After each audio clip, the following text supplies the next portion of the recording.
तहरीके इंसाफ के कारकुन जिस बड़ी तादाद में 14 अगस्त को सड़कों पर आए हैं और उन्होंने खौफ का बुत तोड़ा है, उसने इक़्तिदार के ऐवानों में खतरे की घंटियां तो बजा दी हैं। खासतौर पर कराची वालों ने कमाल कर दिया। मुख्तलिफ हलकों में काफी देर से सोच विचार हो रही थी कि सबसे बड़े शहर से पीटीआई का जोर कैसे तोड़ा जाए। 8 फरवरी के इलेक्शन में जिन लोगों को जबरदस्ती जितवाया गया, उनकी अवामी हैसियत सिफर है। वोट उनको कितने मिले थे? 2000, 2500, 3000, 4000, इससे ज़्यादा किसी के भी वोट नहीं थे। जो सोच रहे हैं हुक्मरान, उसका इजहार गुज़िश्ता रोज़ गवर्नर सिंध कामरान टसोरी ने कर दिया है।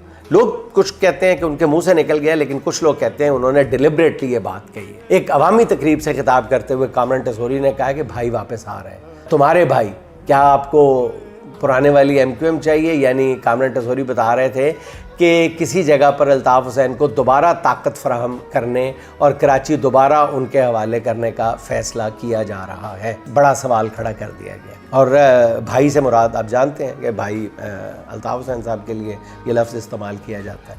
वही अल्ताफ़ हुसैन जिसे एक वक्त में कराची से जमात इस्लामी का ज़ोर तोड़ने के लिए प्रमोट किया गया था, अब इमरान खान की कराची से मकबूलियत ख़त्म करने के लिए हुक्मरानों ने फिर उसी अत्तार के लौंडे से दवा लेने का फ़ैसला कर लिया। इतना खौफनाक ये खेल होगा कि अल्लाह रहम करे, अल्लाह हमारे हाल पर रहम करे।